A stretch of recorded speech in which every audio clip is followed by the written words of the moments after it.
On this episode of Between Two Beers, we talk to Jason Pine. Piney is one of New Zealand's top radio broadcasters and the country's voice of football. You might have heard him commentating on Phoenix and All Whites matches, writing columns and match reports in the New Zealand Herald, hosting his morning radio show on Radio Sport, or reading news for News Talk ZB. Or, if you live in Wellington, you've probably heard him MC every sports award night you've been to. In this episode, we talk about why Piney decided to leave NZME after 28 years of service earlier this year, and then why he decided to leave his new job at SENZ radio station within a few months.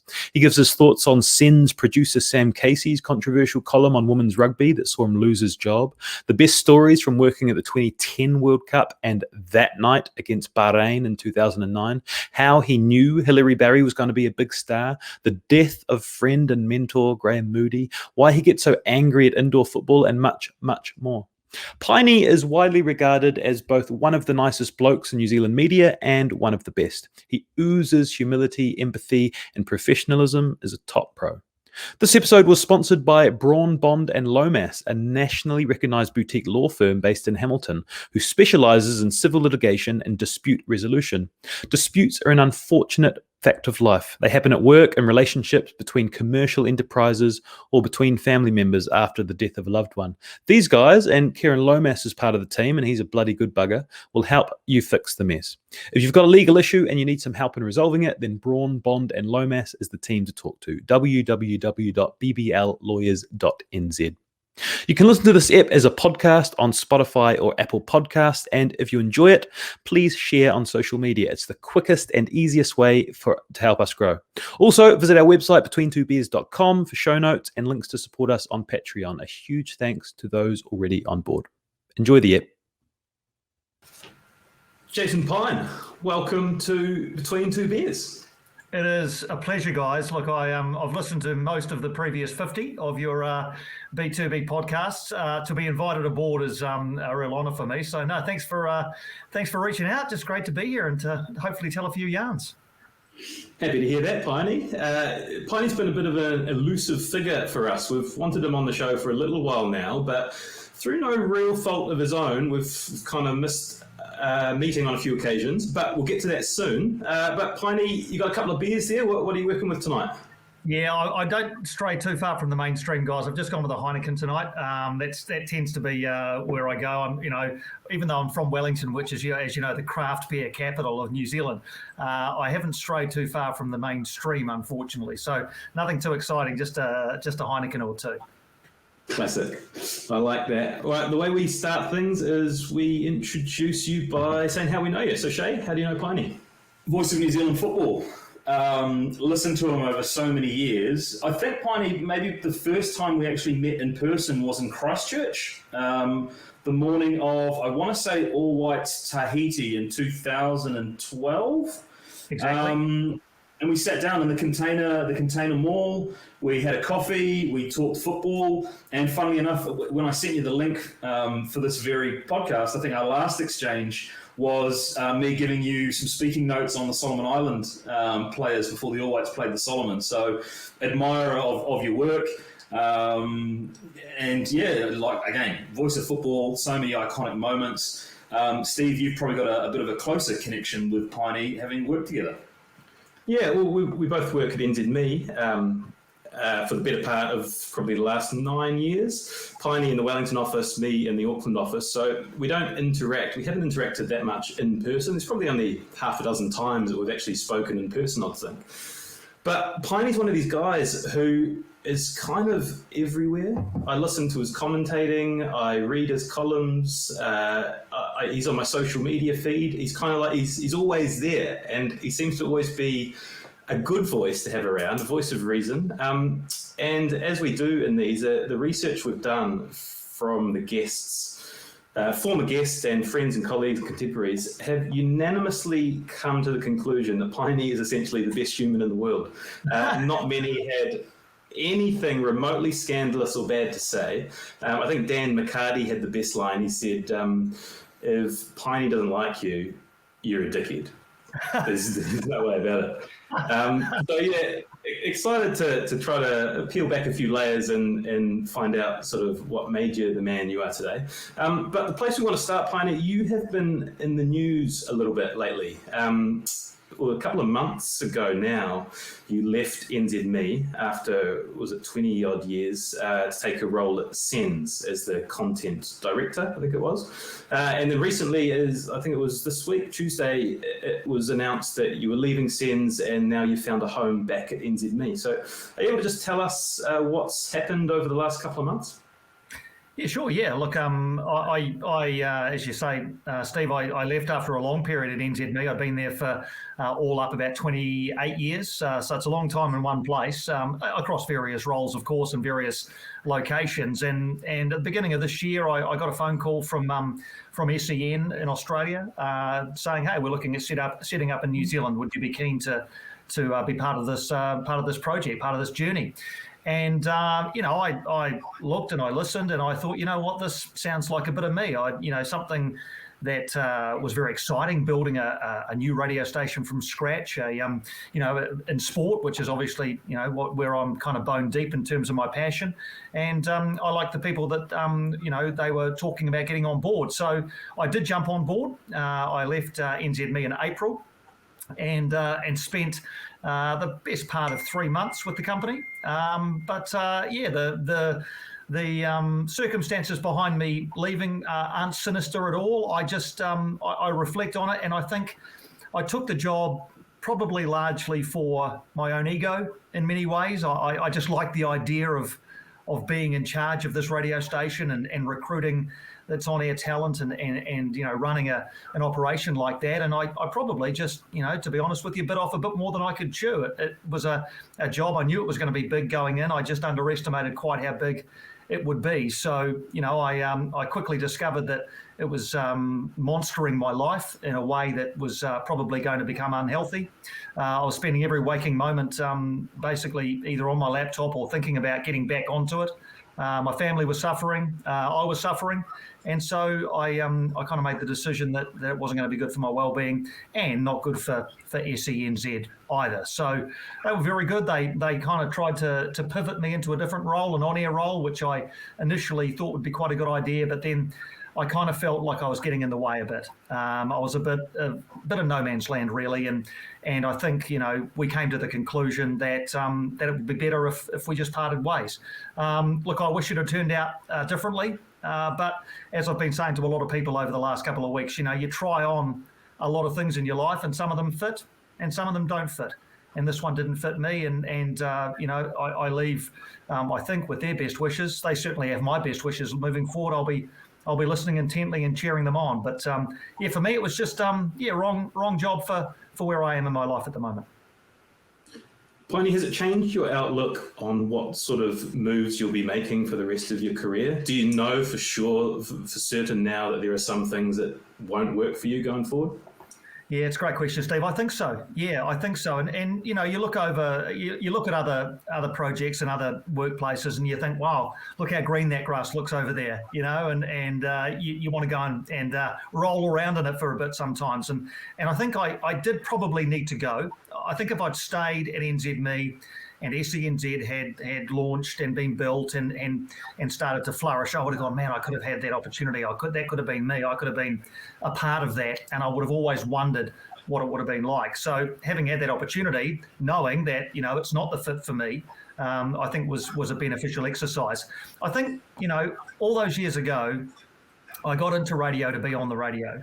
I do love the coalface stuff. I do love turning the microphone on, whether it be in radio or in television, that I've been lucky enough to get the opportunity to do a bit of as well. I love creating content. Yes, I enjoy managing people, particularly young people. I like to help, foster them and engender in them a positive outlook towards the work that they're doing. But if I'm utterly honest with myself now, I think I belong, in a content creating role, at this time of my life. The management, I think, perhaps maybe needs a younger person. I'm 50 now. I still feel I've got plenty of energy and positivity, but maybe it just needs a younger person with slightly fewer commitments, and and the energy to really bring to it, in the at the level that it really needs to be. It's a really interesting one because I don't proclaim to know you as well as most other people would, but when I heard about the role, I did think, oh, okay, that's interesting, and figured it must be a career challenge. When it didn't work out, and I heard you were going back on air, I thought, yeah, that's the right fit. That seems normal to me, and I think it's incredible reflection from you to kind of have walked in those shoes for a little bit and then decided, actually, and to make that call early, that doesn't feel right. I'm going to make a decision rather than kind of just lumping and carrying on with it like so many of us do with other decisions that we kind of put off. Shay, I thought about it a lot. I talked about it long and hard with my wife, who was, fortunately for me, far too good for me, and has offered some amazing advice and perspective. A large part of me wanted to stay, and see it through. And I thought to myself, you know what? Yes, it is going to be hard. We're just starting, but we'd put together a really good on-air lineup. I believe one that'll be, that'll jump out of the radio at people, and so. I did, a large part of me wanted to stay, but, I just had to make a decision really. And if something doesn't feel right, it's probably not right. And that's, I think, the end point that I reached, that it just didn't feel right for me on a daily basis. And I guess by contrast, having made a decision, or actually having been very, very warmly and I feel humbled by it, welcome back to NZME. That does feel right again now. It does feel a little bit like coming home. So yeah, I mean, I don't regret it for a second. I met some great people, had some really good experiences. It's a time in my life that I'm not going to just forget about or pretend never happened. But yeah, it's been an interesting 3 months, put it that way. Piney, so many strings to your bow, and you're good at so many things. Like you said, you're 50 years old now. What would the dream job for you look like at this point? That's a great question, Steve. I think it would probably revolve around football, I would say. That's been my, apart from my family, that's been the passion that's run through my life for most of it, ever since I first kicked a ball as about a 9-year-old, and the opportunities that football has given me across radio, television, online, print have been I just feel so lucky, and I would love to continue to do that. I feel like I've got a few more years left in me yet. Look at guys like Grant Nisbet, he's still calling rugby at a very high level, and he's a little bit older than I am. So I think the dream job for me would be to continue to call football. I do love, even though radio is kind of my natural habitat, I do love the television. I love the crew, and I love being able to try to enhance the pictures for people. Obviously, it goes to a wider audience as well, so you feel like you're really, making a bit of a difference and being somebody's knowledgeable friend, I guess, as a commentator. So yeah, I think it would revolve around that. If I could, if I could do A-League every week during the season, do a bit of writing, do some radio, bit of podcasting, all this stuff, as you can see, is all to do with, I guess, making content. And yeah, it's funny you say it, Shay. It does feel like what I was probably not meant to do, but probably best at. There are other things that I've tried and dabbled in, and management is one of them. But I kind of feel most at home when I'm doing this sort of thing, really. Tony, what's your thoughts on the state of sports journalism as it relates to radio in New Zealand? Radio Sport obviously closed down a year ago. SENS is about to start up. Is there a big enough audience for a successful sports radio station in New Zealand? And where will SENS look to pull in audience that perhaps Radio Sport wasn't? To answer the first part of that, Steve, absolutely there is. I think, since the closure of Radio Sport at the back into March, early April last year, there has been a hole there. And SEN have seen that and said, look, we're going to fill that. We're going to give it a crack. And so, look, I absolutely believe that there is a place for it. And ever since SEN said they're coming in, there's been a real clamour for wanting to know when and who's going to be on the shows, and what are you going to have live sport-wise, and are you going to have racing and all that sort of thing. So there's been a lot of interest in it. I think and having been in the shed with SEN for the early part of its planning process anyway, I don't think I'm letting any cats out of any bags here by saying that they don't want to be Radio Sport rebooted. Radio Sport had a lot of good things about it. Live sport, some really great hosts, and some great aspects to it. But I just wonder whether perhaps nearer the end they weren't quite diverse enough.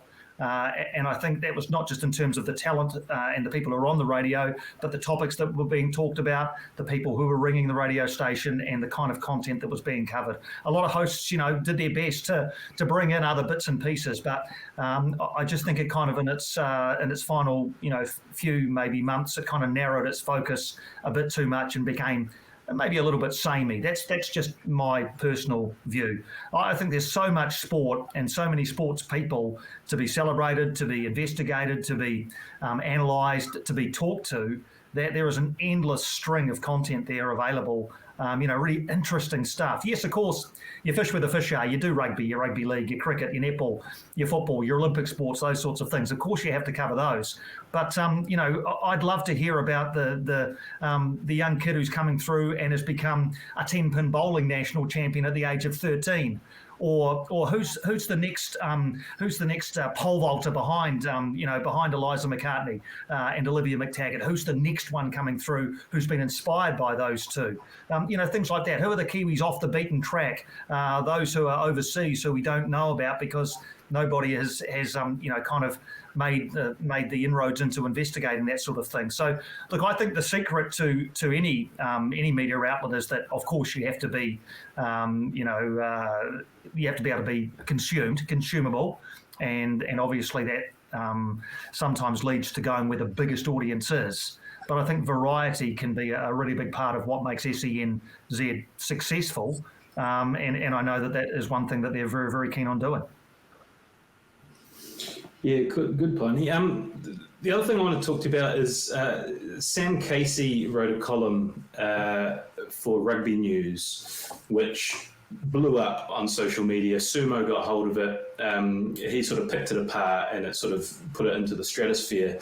As a result of that column, he lost his job. He's someone that I understand you know. Where do you stand on that decision? Do you think that was the right call to let him go, or should someone be able to have an opinion which is perhaps a little bit ignorant or misguided and not lose their job as a result? I do know Sam. I hired him into that role. Just to be clear, I wasn't part of the decision to terminate his contract. I'd moved out of the management role. I was still employed by SEN at that time when the decision was made, but I wasn't part of the decision-making process. Want to make it clear as well that I don't share Sam's views, but I respect anybody's right to have an opinion.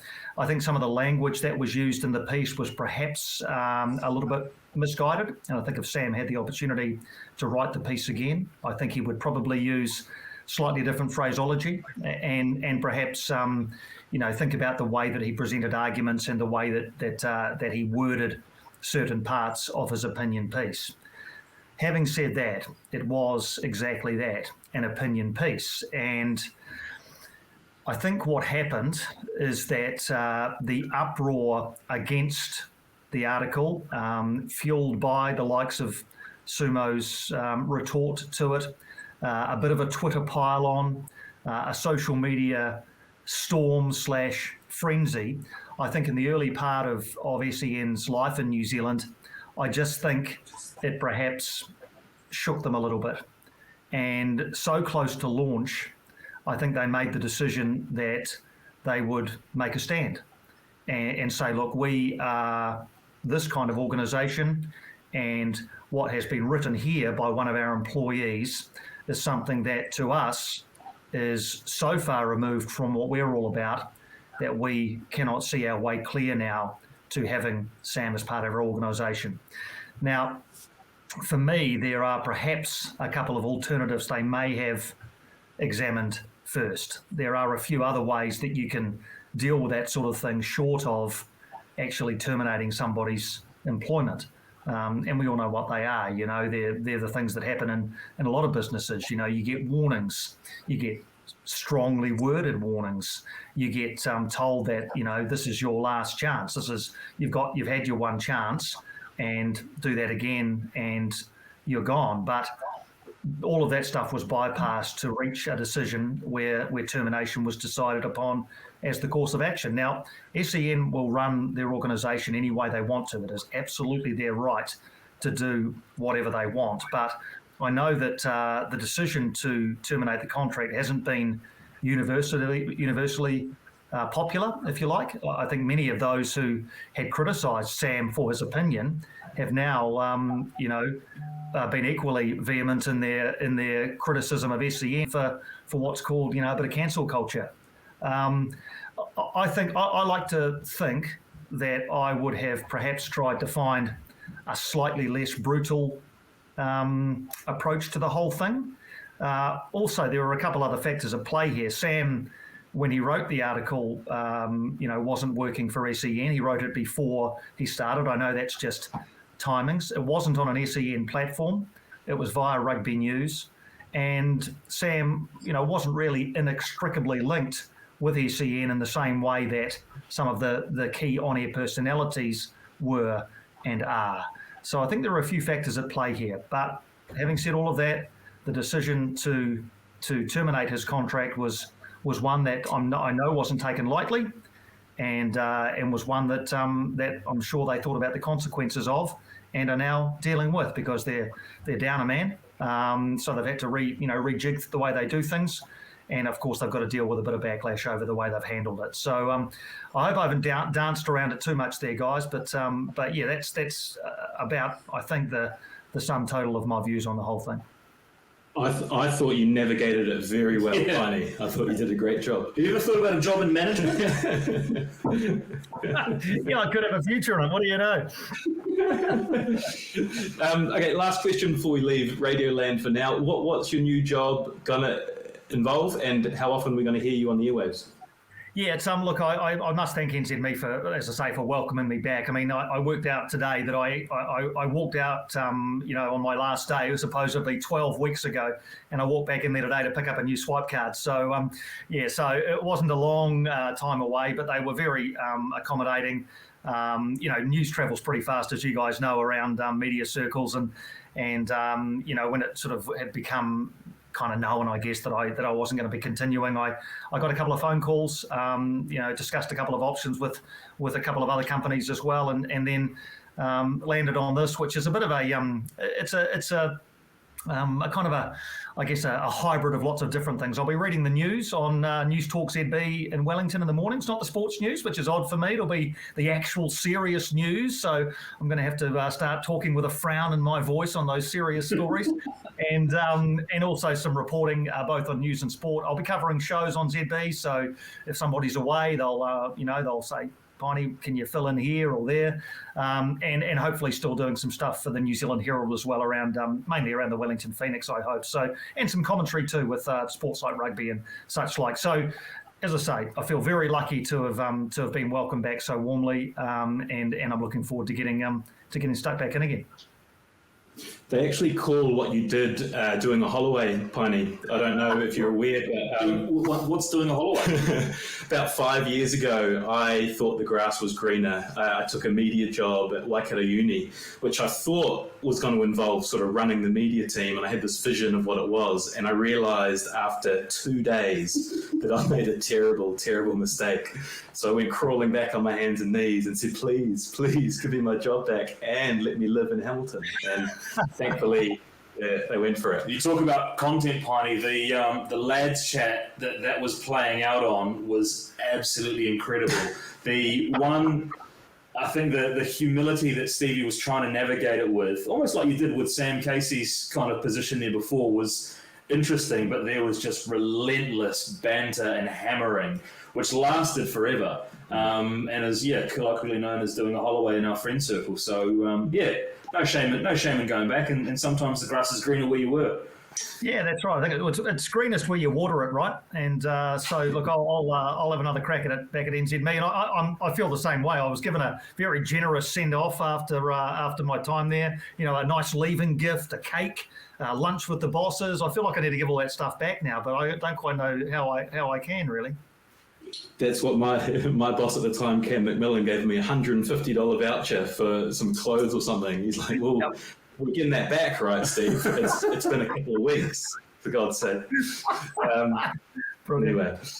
You talk, Piney, about green grass. One of your familiar patches of green grass is, of course, the stadium in Wellington. And let's go back to a memorable night in 2009. Well, let's not start on the night itself. We had Ryan Nelson on the podcast for episode 50, talked about a number of topics, and then omitted that night in Wellington, where the All Whites beat Bahrain and actually qualified for the World Cup in 2010. Run us through what that week looked like for you, and then we can head into the night itself. Yeah, amazing event, the night itself. The week leading up was oddly a little bit subdued, actually. Of course, the first leg of the game, the 0-0 draw, the away leg, had been played out about a month earlier. So, the guys had gone back to their clubs. It wasn't like, the Mexico and the Peru ones, which were in the same window. These were in October and in November, so it was a month between the games. So the guys had gone back to their clubs and then reassembled again in Wellington on the Monday, heading into the Saturday. And I don't remember it being during the week this massive build-up. The team trained out at Endeavour Park. For those who know Wellington, it's out in Porirua. It's the home of Western Suburbs, which is aligned to the Ole Football Academy. And I remember going out there to watch a training session, and there were kids doing athletics over this, on the other side of the park, and there were guys walking dogs, and in the middle of this there was this group of 20 odd players training for the biggest game of their lives, almost incidental to what was happening around them in suburban Porirua.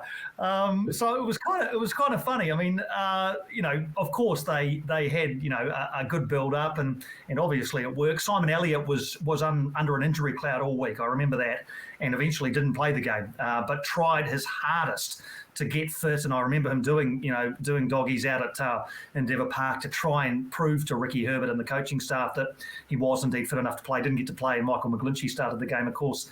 I remember Chris Wood as a 17-year-old then, 17. But I remember interviewing him and being struck by just how articulate he was for such a young kid, and just a kid, really. I also then remember, just as the day grew closer, looking at the forecast and the fact that it became obvious that it was going to be one of those wonderful Wellington nights with, wind buffeting in and the chance of rain and really cold. And I remember the players licking their lips and thinking, this is exactly what we want, because this is exactly what Bahrain will not want. They won't want a bar of this. And so it proved once the night rolled around. But yeah, as far as the week leading up is concerned, it wasn't this massive kind of leading into an All Blacks test, even, for example, where there's lots of media, lots of fans around, lots of hullabaloo. Yes, it was obvious something special was coming, but it wasn't this massive firestorm during the week. But that absolutely totally changed on the day, of course. But it turned into, I think I've heard you recall it as the most incredible sporting night of your life. You were doing the radio sport comms for the game, weren't you? Yep. What do you remember now? What were the highlights? What are the bits that you retell in your telling of that night? The first thing I remember is I got there early. The game kicked off at 8 New Zealand time. I got there about 3. And I remember walking in, and it was just this empty bowl, as you'd imagine, 5 hours before kickoff, with the people setting up the cameras for television and doing the final bits of marking on the ground and stuff like that. But I just remember I wanted to get there early and just kind of soak it. Is that normal for you, Piney? To go to any game? Are you sort of 5 hours early, or was that just a particular, you just wanted to be there? That one was probably a little bit earlier than normal. I do like to get to games early. I don't like to be rushed, and I've got this kind of I've got this fear of being late. I often wake up. That's my recurring dream. Is I know we're digressing here. My recurring dream is that I'm at the stadium and for some reason I have to go and play, but I can't find my way onto the field.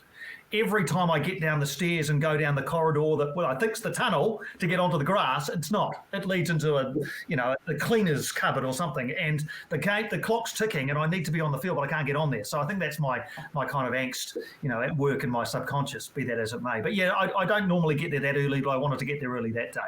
And actually, Wellington crowds are notoriously late. They don't normally get to games before about 10 minutes before kickoff. But I remember that night that by about 7:15, 45 minutes before kickoff, the place was pretty much full.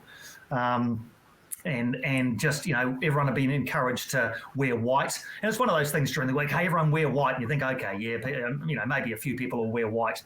Everybody was wearing white. And you remember the yellow fever zone, aisles 23, 24 that night. And the whole aisle was white. It was just incredible, and the atmosphere of the building was just astonishing. The thing I remember most about the game, the moment of the game I remember most is Mark Paston's penalty save. While Rory Fellin's goal was clearly a massive moment. Goals happen in games. They're relatively expected, but and of course there was a massive roar when it happened. Penalty saves are slightly rarer than goals. And for what it meant, because everybody knew that a 1-1 draw would send Bahrain through. Everybody knew what the implications of that penalty being scored would be. Yes, there was still a bit of time to go, but it would have been a setback, having had the 1-0 lead going into the second half.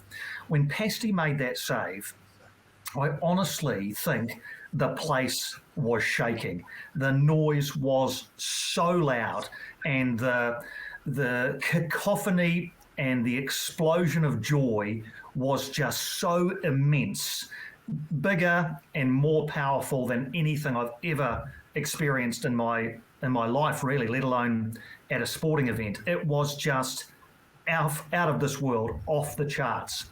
And you look back at it now, and Pasty almost seems a little bit, nonplussed about it. It's almost like he's just made a regulation save and let's get on with it. But for everybody else in that ground, just an incredible moment. And then, of course, so there was the goal, the penalty save, and then, of course, the final whistle and pandemonium and the fact that players stayed out there for 45 minutes afterwards, did the big lap, and the crowd stayed, and just everything that it meant. And then the realisation that, hey, you know what, there might be a trip to South Africa for a radio commentator in the offing here as well. So it was a really cool occasion.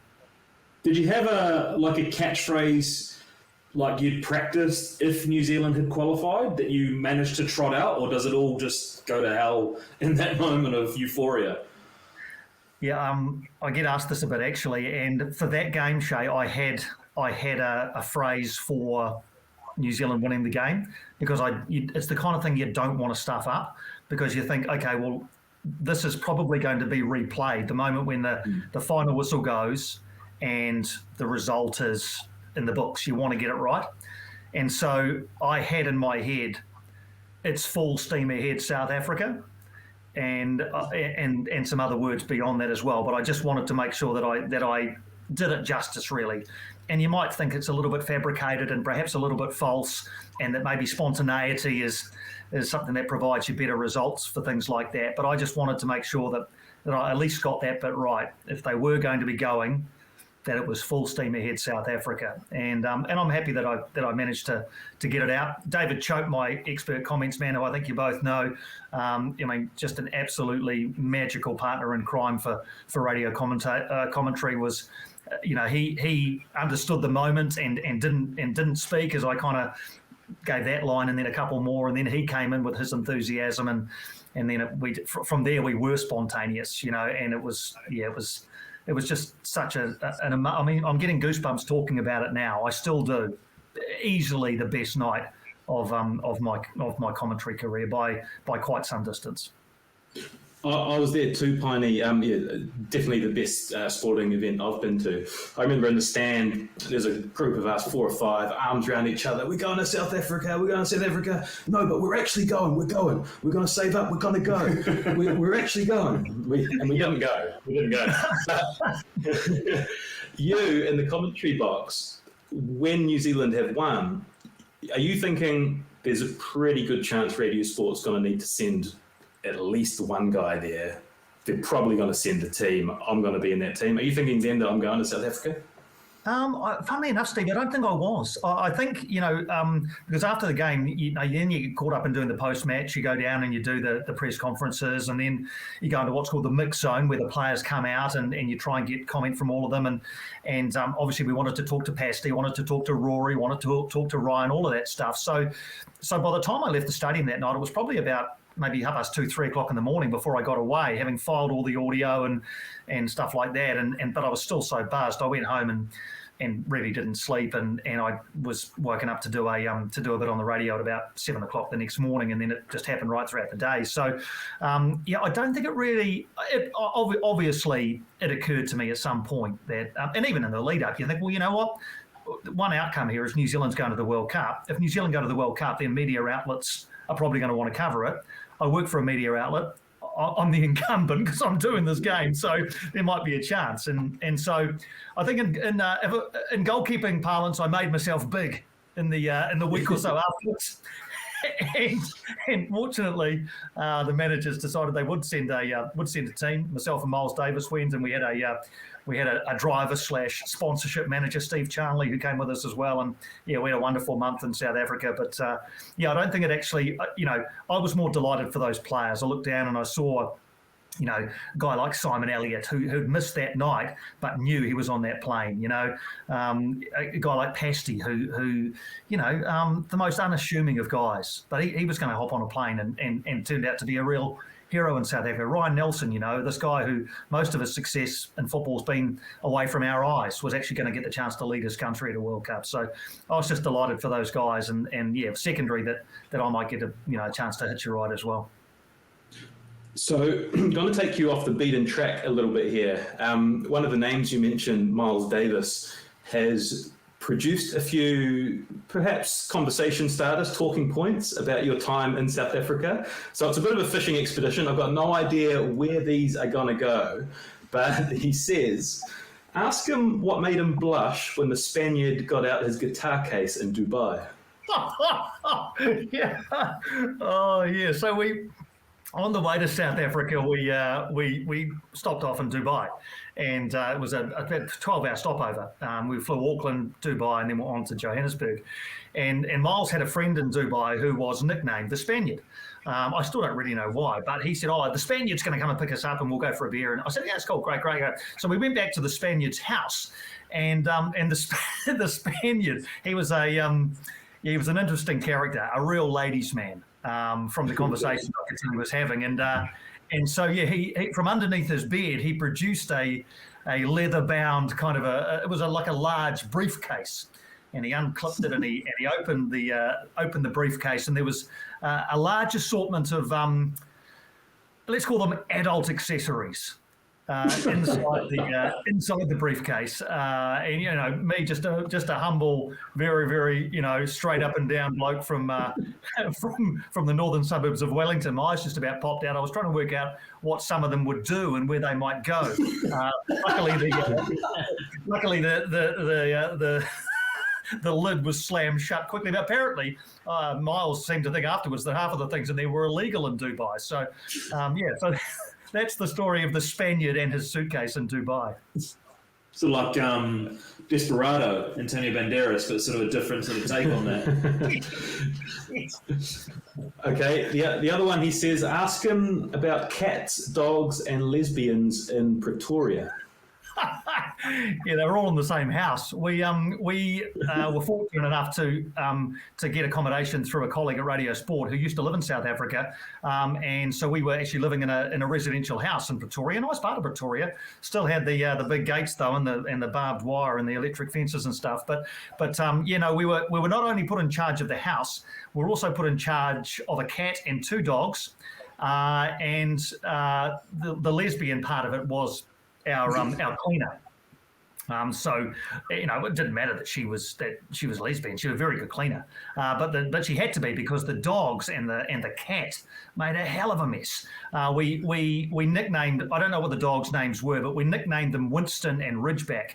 That may have been their names, but we often even talk about them now. We wonder how, as to the health of those dogs and the cat, whose name I can't recall at this time. But it was like a menagerie of animals for us to spend our month with in Pretoria. It was, we were very lucky actually, because I know a lot of the other media who went to South Africa stayed in what was basically a compound, where they weren't really able to go out that much. We had a private car, and while you have to be a little bit careful in South Africa, we quickly got used to where we could go and not go, and we, like I say, we were very lucky. Even though the team was in Johannesburg and Pretoria is about an hour's drive, it was no problem to drive to training sessions and media sessions and things like that. We had a heck of a time in South Africa, and it was memorable. Even what are we now, 11 years on, and I'm sure will be for the rest of my life. Well, yeah, we've done a couple of off-field ones, but on-field, we all know how it ended up. Leading into it, what were your expectations as a commentary team of how New Zealand would go? I think we thought that that if they could get a point, that they would be doing okay. Italy, let's be honest, Italy, we all know how good they are. And obviously we know the story now of what happened to them in that tournament. But when you're up against Italy in football, you think, okay, we're going to have to play pretty bloody well to get something out of that. Paraguay, similarly, and they had some good players. And while we didn't know too much about Slovakia, we kind of thought that might be our best chance, to try and get something. We knew we wanted to try and, we knew we wanted to call some goals, because those are the moments everybody obviously remembers and replays. And we got the chance to call two very different goals. The Winston Reid equaliser against Slovakia in the 94th minute, just this explosion of joy. And then the unreal situation of Smeltzy scoring against Italy to put New Zealand 1-0 up against the reigning world champions, just something that none of us expected. So I think going in, I don't think I thought, hey, I just hope we don't, make a disgrace of ourselves, because I knew the team had a bit about them. They had the likes of Ryan and Ivan Visilic and Simon in there, creating a really strong spine, and they weren't going to get run over by teams, because Ricky, by his nature, was a very defence-minded coach who set them up, not to concede too many goals. But I think, what I really hoped was that they would be, be able to provide some moments of magic, and as we know, they did. Now, one of the things that not a lot of people may realise is that when you do go to a World Cup, the commentary positions are actually in the stadium bowl. You're not up in a glass booth. You're sort of set up, and there's literally hundreds of other media in and around you. Was that a new experience for you? Did you know that going into it? Only because I've been told, Shay. Yeah, I had never done it before. Yeah, every commentary I'd done up to then had been in a commentary box, a nice comfy box assigned to Radio Sport or whatever it was. But you're right. I think they call it the Tribune, the media Tribune, and it's not only it's not only the radio commentators, but a lot of the TV commentators sit out there and the written press as well. So it's just this massive sort of big area where the media all are, and the bit that added to the atmosphere in South Africa, of course, was the lovely vuvuzelas. Those horns that were just a constant noise wherever you went, and certainly at games. So you're basically sitting out in the crowd with the noise of these vuvuzelas, just resonating around the ground. But you know what? It's a pretty cool place to call a game from, because you are right in amongst it. Even though those around you are media, you're not far from the fans, and you can look out and see obviously the fans, and you're not behind glass or sort of tucked away somewhere. You actually are right in the middle of it. So. My biggest fear going into these, going to South Africa, and I stressed about it all the way over, was would our gear work? When we plugged it in and pushed connect, would we connect? And I cannot tell you the wave of relief that washed over me when at the very first game we plugged in the gear, I pushed connect, and I heard back in Auckland our producer down the line saying, "G'day, Piney. Great to hear you." It was like this, because you can prepare all you like for a commentary, and for all the different eventualities in a game, and you can research the players and all that stuff. But if you can't get a connection, then it doesn't mean anything. But fortunately, as Shay, and with FIFA events, they tend to have pretty strong technical requirements and setups, and plug in, push connect. Here we are. It was a dream. Now, you're a passionate and proud New Zealander. The national anthem gets played and you're in the stadium. Are there any point, and you're having to call the game, are there any points in that first match, or any of the matches for that matter, where emotion overtakes you, or are you having to, because Priscilla Duncan, who we've had on this, was sat on the fourth officials bench on that game doing a FIFA media officer role. Now, I don't understand how she didn't jump out of her skin when Winston scored the equaliser. But are there moments for you where you're kind of taken away from what you're actually doing and you get to enjoy what you're got a box seat to watch? Yeah, I think radio probably gives you that opportunity more than any of the other media, really. I think by its nature, it can be a little bit more parochial. We knew we were only going to New Zealand. We knew that anyone listening back home would be, on the edge of their seats like we would be Kiwis. And I often talk to the guys in the print media, and Steve, you'll know this, the worst possible thing for a person in the print media hitting a deadline with a match report is a late equaliser or a late goal, where it completely changes the match report that you've basically got written, ready to push send, and all of a sudden have to rewrite. So guys like Fred Woodcock, who was there for Stuff, Michael Brown was there for the Herald, Chris Ratu was there as well. Tony Smith was there from the press in Christchurch. I didn't look at them at the time because Miles and I were too busy basically embracing after Winston scored. We were so caught up in it. We were like fans at that moment. I heard later that I know that if I'd looked sideways to the New Zealand print guys, they would have been heads down rewriting almost their entire match report because of what had just transpired. So we were very lucky. I think you don't want to. And I don't always get this right. I don't think you want to get to a point where you are, so euphoric that you lose your ability to be lucid. But it was pretty close when Winston scored because, it meant so much. A late equaliser, New Zealand's first ever point at a World Cup. The fact that it came so late.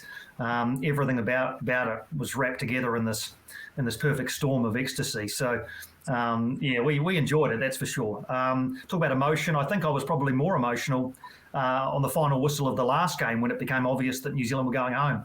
After all they'd given, they only had to score a goal, as it turned out, against Paraguay, and they would have gone through to the knockout stages. And it was quite an emotional time, having been there for a month and knowing that it is all over. Of course, I missed my family back home, but I wanted to stay, and see New Zealand go into a knockout stage. And when they didn't, I kind of think it was a bit of sadness for that, but also just almost pride for what this team had done and what they'd done, the way that they'd presented themselves on and off the field, during what was, quite amazing month, really. Piney, you're there for a month and you're interacting quite a lot with the team. When Brian Nelson spoke about his experiences, he talked about this sort of bubbling undercurrent of frustration, the way things were going. Did you often, when you were at the World Cup, did you pick up bits like that, perhaps off the record from your relationships with players that you weren't able to use? Or was everything that you got good to go? Yeah, I can honestly say in hindsight, Steve, that I never picked up on any of that until afterwards. We weren't with the team a lot. We were there obviously on match days, but they're playing afterwards when they're commenting and we're doing our media. And the only other time we saw them was during media sessions, which were fairly regular. Every couple of days we'd take a trip out to their training ground or wherever they were and do a media session with them. But we weren't staying in the same place. We weren't bumping into them in a hotel lobby. We weren't, saying, hey, do you want to grab a cup of coffee? So what we saw was pretty. I don't mean. I was going to say sanitized. What we saw was an outward sort of projection of, hey, things are great. We're really, we're working hard. We're enjoying being here, etc. Afterwards, of course, and listening to Ryan's podcast with you guys was fascinating. With what was going on behind the scenes, and I've heard many stories, similar stories in the time since from talking to players who were there and who experienced the same things. But on the ground over there, not a bit of it. You just assumed that everything was honky-dory and that they were, being looked after like every other team at the tournament. It was, there was, I think back now, we went to an Italian media session ahead of the Italy-New Zealand game, and it was held in this, it was all the media centre was this incredibly plush, palatial kind of building, which had, like a full buffet for the media, an open bar. Miles enjoyed that. But it had been set up with floor-to-ceiling posters of Italian stars from the past, like the World Cup winning team of '82 and Paolo Rossi and Dino Zoff and just, all of these icons of Italian football all along one wall. And then this massive theaterette that we sat in, and they brought out Daniel De Rossi that day, and who actually dived for that penalty, I think. That wasn't actually a penalty. There were just hundreds of Italian media, hundreds. I think there were about a dozen New Zealand media there. There were literally hundreds of Italian media there covering their team. So, yeah, it just sort of gave us an indication then that, there are some haves and have-nots in world football, and that was a great illustration of it. But that's a long-winded way of saying that, no, we never picked up on anything when we were there, and enjoyed covering it and found out a lot more once we got home. Like most of us grow up, like I certainly did, grow up and you dream of playing in the World Cup. When you realise you're never going to be good enough as a player, your focus adjusts. For me, I didn't kind of dream, and I was really lucky to go to Germany in 2006. I was 23 or 24 and working on the FIFA side as a FIFA media officer. And like you say, the scenes that you're describing was similar to the ones that I experienced, where Brazil roll in and Ronaldinho comes and there's a push of media to go there. But was there any point with your commentary where it was a dream to go to a World Cup and that realization that that dream had been achieved in South Africa? What was that like for you? Yeah, I think I got the first sort of feeling of that at the opening game. We were lucky enough to get along to the opening game between South Africa and Mexico, which was at Soccer City in Joburg. 90,000 people, host nation, all the history that's wrapped up in it, everything that it means to this nation. And to be sitting in that stand when Shabalala scored the equaliser and the place just erupted. It was like Bahrain all over again, but to an even greater degree for the South African people. And I looked around and I thought to myself, I'm at a World Cup. The first time I watched the World Cup on television was 1982. When New Zealand were last there. And I'd religiously watched almost every game in 86, 1990, 1994, 98, 02, 06, and then finally, 2010, I got the opportunity to go to one, and not just go to one, but actually be, in a small way, a part of one, bringing the stories to people back home, bringing, audio descriptions to people, reporting on news out of the camp, actually being part of the whole thing. And I think you're right, Shay. I mean, we all grow up, kicking balls against the fence in the backyard or whatever sport we fancy, thinking, one day I'd love to play for my country at a World Cup. But when that dream dies, and in my case it died fairly quickly, you start to think about what's possible. And yes, like everybody, you ask players about highlights of their career. Of course, those who cover sport have highlights. And I often say to people, the World Cup in South Africa was up here and everything else was kind of, down below, Bahrain game accepted, of course. It was a dream come true to go to South Africa. For a young boy who grew up, I used to commentate my own games in the backyard. I was always a bit of a yapper. And to be able to do it, it was a dream come true. It was a really special moment for me. You mentioned games in your backyard. We're going to take you back there now, Piney. I want to find out how we created this character we've got here. And McCarty's been quite helpful. He told me a bit about your sporting prowess. He said Piney had dreams of being a top batsman, but couldn't score a bean on the offside other than through the slips. But he said that you had incredible white line fever, the nicest guy off the field, but an absolute maniac on it. And one time you nearly snapped him in half at indoor football. Is that fair description of you as a sportsman? Yeah, pretty fair. Yeah, pretty fair. I do tend to get a bit of the old white line fever. It's it's funny. I don't know where it comes from, but it certainly is there. Mainly in less serious sports too, like indoor football. I tend to be okay on the outdoor football field, for the most part. But yeah, no, I loved sport as a young boy. I loved cricket. I loved football, or soccer as we called it back then. I played from a very young age, and yeah, but was never really that good at it. I'd never made rep teams growing up. I never excelled. It took me till the 7th form to make the first 11 at school, and in both of those, cricket and football. And then I just, I just kind of continued to play because I enjoyed being part of clubs and stuff. And I think, if anything, I had 2 things going for me. I think as a senior player, one was height, so I could win the odd ball in the air. Yeah, not many people realise how tall you are. You're a big man. Tall glass of water. Yeah. Long tall drink. It's just voice and sitting down. No one realises that you're a whopper on the pitch. Yeah. So I tend to be able to sort of win the odd header. The other thing was that I just really enjoyed being part of a team, and for that I worked hard. I worked hard to stay in that team. I didn't play every week. I didn't. I certainly wasn't. Amongst the award winners at the end of any season. But I tried my hardest. I always went to training. I tried to be a positive influence around whoever I was playing with. And even today, I still play some Masters football in Wellington, and play is a very broad term. I take to the field is probably a better way of describing it. But I love it. I love the camaraderie of a team environment. I love having a beer after the game. I love catching up with people who I've played against for many years, and you see them twice a year.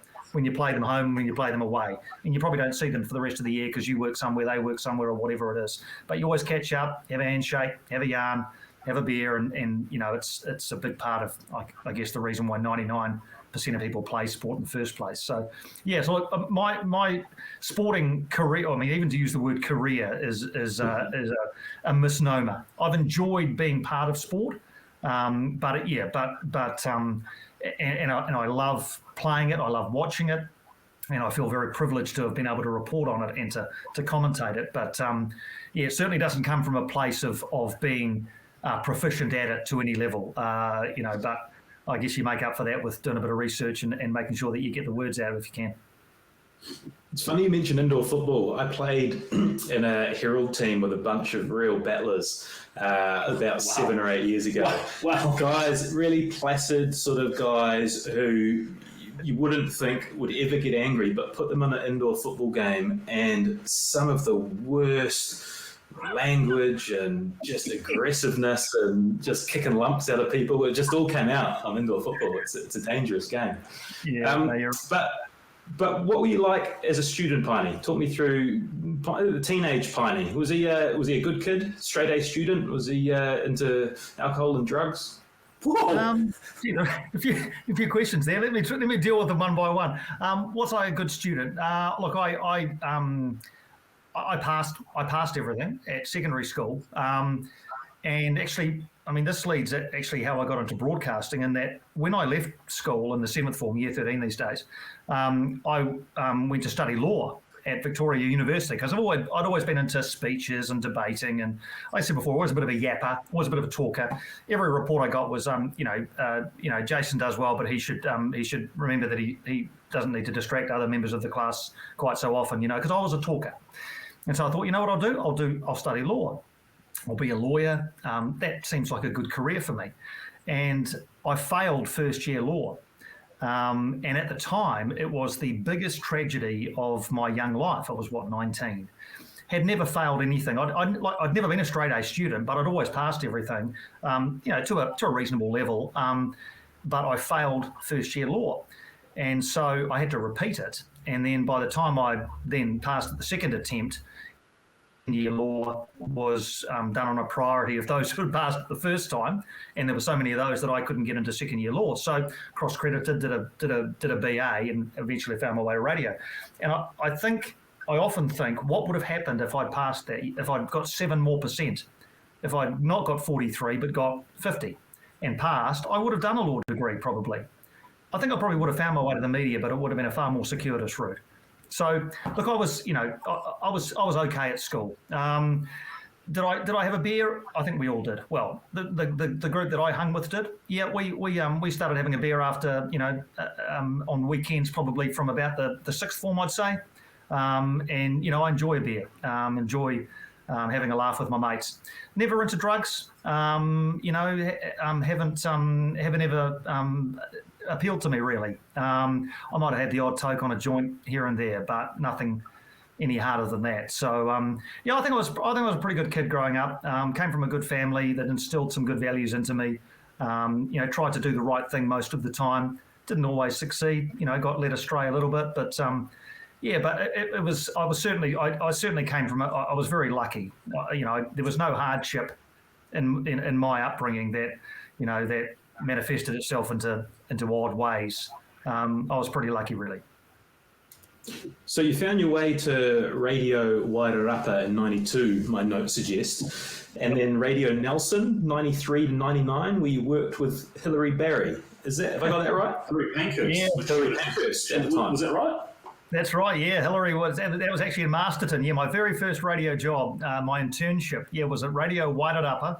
And Hilary Pankhurst, now Hilary Barry, mother of the nation, was the breakfast newsreader and journalist at Radio Wairarapa, and was an absolute diamond, just an absolute joy of a person.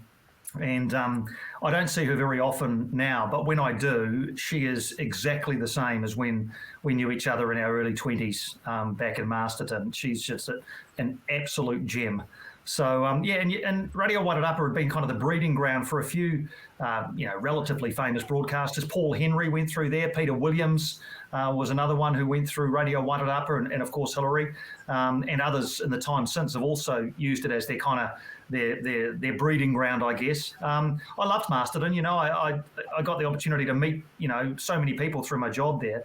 I did a morning tea shout every Tuesday, so you take out raspberry buns and sausage rolls to a business and get to meet them all and turn up with food and be part of the whole community. It was great. I really enjoyed Masterton and Nelson too. Played a lot of football in Nelson. It's as you guys know, a pretty passionate football town. Had the chance to play some really good football then and then up to Wellington after that. You say Hilary was a gem. Could you have predicted at the time that she would go on to have the career that she's had? And what exactly about her made her a gem? Hindsight's a wonderful thing, right? You can say, I knew all along that she was going to be a star. She was just, one thing, she had a great voice. That was a starting point. When you heard her read the news, she had a very, very good broadcasting voice. So that was a good start. She was hardworking. She was often there, early in the morning and obviously to read the breakfast news, but then later on into the day as well. But she just had this ability to get on with people. And when you meet somebody and you just instantly like them, they've got a way of disarming you and making you smile. And you think a moment in their company is a moment that you think, that was pretty cool. She often was the best part of people's day. And that's a real gift. So I like to think that I knew she was destined for bigger and better things than just being a breakfast newsreader in a small provincial radio station. Did I know she was going to go on and become the superstar that she is? I can't say that I did, but it is no surprise that she has, because she is the kind of person who any employer would love to have for her work ethic and for her ability, but for her personality, because she is just, as I said before, just a one out of the box, an absolute gem. A lot of people would know you as a commentator or a radio host, but perhaps aren't aware of your writing background. You had a column called Pine Needles, which ran for 13 years. Was that a weekly column for 13 years?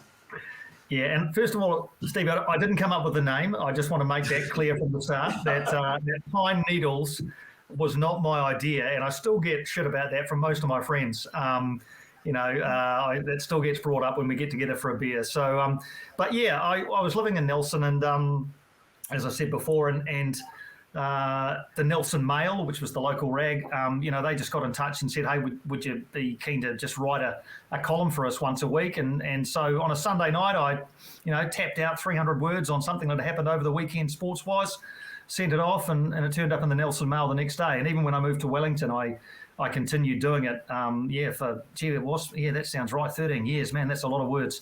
Most of them probably unread by most people, but yeah, it was. I've always enjoyed the written word. It's funny, when you're on the radio and you're sitting in a studio by yourself, you're talking or whatever, and that is going out to potentially nobody. You don't know if anyone's listening. At least when you write something or type it on a screen, it's there. You can print it out. You can hold it in your hands. You can pick up a newspaper and see pine needles for starters, and then the words you've written underneath. So it's tangibly physical to hold on to. And I have always enjoyed writing. It's I'm not as good at it, I don't think, as the spoken word, and I'm always looking for ways to try and improve. But I do enjoy writing. It's something that is a real passion for me. So you went to News Talk ZB in '99. I've been told to ask you how many times before a Saturday show you slept on the couch on a Friday night. The office couch. Office couch. Sorry, office couch. They weren't random couches around Wellington, although there were a couple of those. What happened, I came to Wellington and I was with, when I came to Wellington, I had a girlfriend who I'd been with probably, I want to say 18 months. And shortly after we got to Wellington, we broke up. So I kind of, my way of reacting to that was basically to go out every Friday night and get absolutely hammered. Even knowing that I had a radio show to do the next morning between 7 and 9. And so I'd quite frequently, in fact, almost every Friday for probably about 3 or 4 months, I'd just come from town to the radio station at whatever time it was, crash on the couch, and my co-host, a guy called Nick Mills, who owns the Wellington Saints basketball franchise and is quite well known in Wellington circles, and now has his own radio show on ZB. That's just started recently, actually. Would shake me awake at around about 6:15 with a cup of coffee, and I would sort of bleary-eyed. I'd breathe my hangover alcohol breath onto him, accept my cup of coffee, have a few sips, trying to get myself half legible, and then 45 minutes later we'd go on the air and do a radio show. So it wasn't the most professional time of my life, not something I'm that proud of, but I think we all have moments in our lives where where things go off the rails a little bit. I think that was probably about as close as I went to getting off the rails, but luckily I had guys like Nick and others around me who looked after me, and it turned out okay. But the couch got a good got a good imprint of me in it during those 4 months. It sounds like that ZB crew was a super supportive one and a really influential one on your career as well. It's a very close, it sounds like a very close-knit group, and it came across really well when you were doing the radio sports stuff. The Wellington guys all kind of knew each other and linked together. Is that how it was in the work environment? Yeah, it was, Shay. It was, and you can't plan these things, can you? You go to work at places, and you can't choose your workmates. Like when you move into a new house, you can't choose your neighbours. You just get lucky or unlucky. But moving to ZB Wellington, I think in the media environment, you've got a higher chance of success because media tends to attract, energetic people, positive people, people who want to share in each other's successes. But it was a bit of a perfect storm in Wellington. Actually, I came under the wing of some tremendous people, both managers and colleagues, and a guy who had a big influence on my life was Graham Moody. He was the ZB, this is sort of pre-radio sport days. He was the ZB rugby commentator, then transitioned into radio sport and called hundreds of rugby games, dozens and dozens of test matches, but was just a huge influence on me in the way that he lived his life and the way that he approached his work and the way that he treated people. And he was tragically killed in a surfing accident about a month before the 2011 Rugby World Cup, which was a real blow to everybody at ZB. But yeah, he was a huge part of driving the culture at the place, and and many others as well. You know, it's of course you're going to have the odd person you work with who you don't get on with, but I can't remember too many. And yeah, it was and that's continued as well. The Wellington media kind of fraternity is pretty close knit. You know, even our so-called competitors, you know, we see them every day at media sessions or at training sessions or at games or whatever it is, and we all know one another. And while we're working for what are essentially competitive businesses and the likes of television and radio and newspaper and whatever it might be, end of the day, we're all mates, and it's not unusual to see us having a beer together. So, yeah, been pretty lucky, really. Just touching on Graham Moody, you work in an industry which is particularly public, and when someone like that passes away, you've got to front up to work and talk through these things on air. How challenging is that? Tough, man. That was tough. That was probably the toughest time of my broadcasting career. I was at that time I was the I think the phrase was program director, but it was kind of like the on-air manager, if you like, of ZB. So I was effectively Graham's boss at that time, and the boss of everybody who worked with him. And I got the phone call I mean, ironically enough, I'd been to a funeral that day, and I got home from the funeral. I was just relaxing and having dinner with my family, and some of my extended family had also been to the funeral. And I got a phone call from ZB in Auckland, actually, who said, "Oh, John Moody is trying to get in touch with you." John was Graham's brother. And I thought, there can't be too many good reasons why John Moody would need to get in touch with me. It's either extraordinarily good news or extraordinarily bad news. And I was just hoping that he was going to say, "Graham's called me. He's not coming back to work because he was on holiday in Australia. He's decided to quit, and he doesn't want to face you with it, and so he's told me to tell you." And I was holding on to the hope that would be the reason for the call. Of course, it wasn't.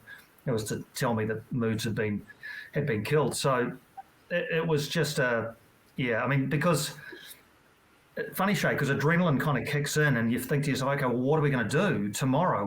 How are we going to? And so the first thing I did was I basically just in layman's terms, I made it so that we didn't have to be local the next day. We didn't have to do a local show. We didn't have to do local news. We didn't have to do the local program that we normally would, because I knew that everybody would just be absolutely devastated. But we all went in the next day, and then we thought, okay, well, how are we going to pay tribute to Moods? Because we have to do this icon justice. And so the day after that, the second day, we put on a tribute show for him. And that was an incredible piece of radio put together by, an amazing group of professionals and a lot of guests who phoned in and we phoned in to talk about Moods and the legacy that he'd left. And then, he died in Australia, so he didn't get back. There was an autopsy, and he couldn't, for some reason, couldn't get the body back to New Zealand. So his funeral wasn't actually until about 2 weeks later. So it kind of dragged over a fortnight or so. But it was, it was pretty challenging. But I mean, I'm not sure what else you can do really apart from carry on, because much as there's a hole in your life and you're walking past an empty desk of one of the greatest men you've ever known, but there's really no choice. You've kind of got to carry on. It was bloody challenging though, and particularly with the World Cup coming up, literally a couple of weeks later that Moods would have been doing a number of commentaries at. We then had to, reshuffle rosters, and this is all kind of, work stuff. It's nothing to do with emotion, but we sort of made. Yeah. So it was tough, man. It was tough, but we've got a plaque with. One thing Moods always used to say about radio commentary was that the thing that was most important in a radio commentary was field position. Because on the TV, where the action's happening. On the radio, if you say, Holloway passes to Pine, that could be happening anywhere.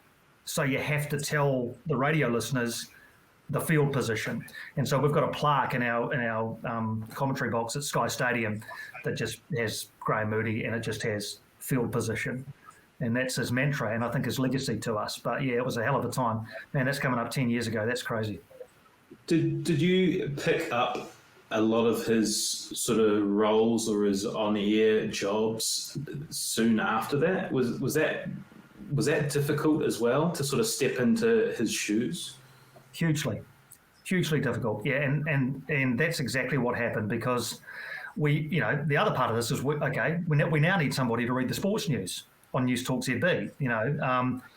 Moods is gone. We need somebody to do that role. So we started a recruitment process for that, and we had a few candidates. And then my boss up in Auckland said, "Hey, well, Piney, why don't you do it? Why don't you take on that role of reading sports news? We'll rejig some of your managerial duty, and you can do that." And so after a bit of soul searching, actually, soul searching is the wrong phrase, actually. It wasn't soul searching. It was a bit of hesitation, but I really wanted to do it. Both professionally and personally, but it was hard, and I had some really strange moments, and especially in the first sort of few months of doing it, sitting in his chair, sitting at his desk, because that's just the way the office was set up, and that's where you needed to be if you were doing that role, and it was very weird, but then you think to yourself, you know what? If he could talk to me, what would he say to me? What would he say? He'd say, "Piney, bloody get on the radio and you do the best job that you can do, because the best," he would never have said this incidentally, but he would have said, "the best legacy you can do. Well, the best thing you can do now for my legacy is to be as good as you can, is to pick up that microphone and carry on." And so you kind of do, Well, I think you've done that, and it's a fitting tribute, I guess, to the legacy that he left behind, that he's spoken about so highly by so many media professionals that you come across. He left a huge mark, I think, on the industry, and it's great that people speak about him so fondly still. Yeah, thanks for sharing that, Piney. Appreciate you diving into those memories for us. Did you? I'm basing this off LinkedIn, so there's a good chance it's wrong. But did you leave ZB in 2001 to take a few years as a media freelancer? Did you go out on your own for a bit?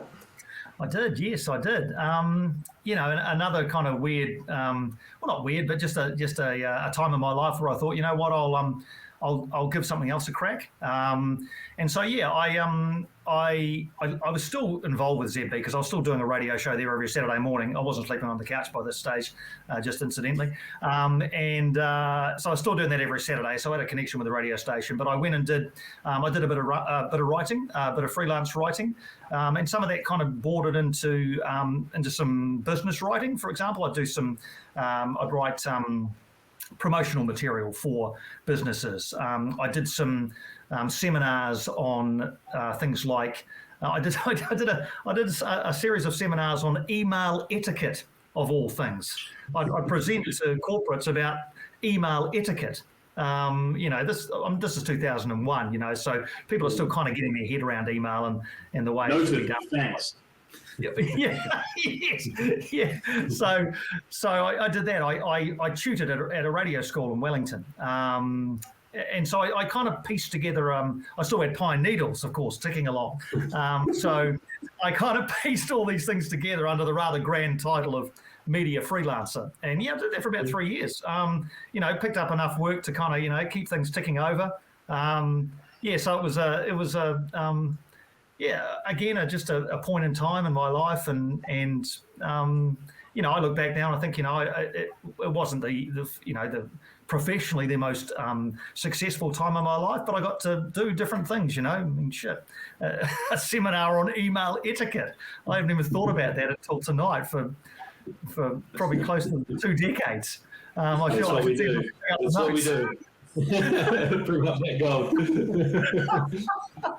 Yeah. So you found your way to NZME in 2005. You're there until 2020. So in 2018, so what, 13 years after you joined, you got your own morning show. Was that the culmination of your life's work when you got that morning show? Was that you in your happy place? It was. Yeah, it really was. I grew up listening to radio sport. When I say grew up, I'd listened to radio sport since it started, and that was all that 9 to noon. Brendan Telfer was in that slot for a long time. Yeah, and just so good, so listenable, and then it kind of bounced around, and Devlin did it for a while, and the reason that I got into it to start with was because In fact, Devlin was doing it. Martin Devlin was doing the 9 to noon on Radio Sport, and then he got moved into the weekend show because Tony Veach had left. So Martin Devlin went into the weekends, and so they had a gap. And initially, it was just, in fact, I remember that being 2018 because it was just before the World Cup. And they thought they didn't have a replacement ready to go. So they said, Piney, the World Cup's coming up. Why don't you jump on there? Because there'll be a bit of football, do some other stuff. And then we'll just while we find a permanent replacement. So I said, yeah, happy days. So I did that for a month of the World Cup. And then they said, just give us another month. So I did another month, and then another month. And it got towards the end of the year, and I was, they said, eventually, I think they just got sick of looking. So they said, Piney, you're there now. Why don't you just take the job on? So they officially made me, the 9 to noon host on Radio Sport, which, you're right, Stevie, it was kind of like, the young boy growing up in Tawa, never have dreamt of turning on the mic on a 9 to noon, show on a sports radio station. It really was the kind of the culmination, really. And I love that role. I love that job. It was a two-year deal, so I all the way through 2018 till the end. Officially started on the January 1st, 19, all of 19, supposed to be all of 20, but of course COVID came along and that put paid to it. But it was my happy place. I by that stage I was in my late 40s. I gained a bit of experience. I liked a lot of sports. I got to come to work every day and for 3 hours talk about sport with people. 1,000 people would swap places with me in a heartbeat to do that job. And I got to do it. And I've often said it was a privilege to turn the mic on just once on that radio station. To do it so often and in such a great time slot was a real joy to me. I just absolutely loved it. And somewhat ironically, poetic justice, call it what you will, you turned the mic off on that radio station. And I watched that back last night because it's popped up on YouTube. And that was an incredibly raw and emotional sign-off from you. That looked like, and what warning did you have around that? Because I kind of remember chatting with Stephen a bit back and forth during lockdown about what was going on. Talk people through who aren't in media circles what that was like. Yeah, it was. Well, first of all, we were all on Radio Sport, obviously, and COVID hit, and sport started to stop. So that became an issue for a radio station that was based on talking about sport. There was no sport to talk about.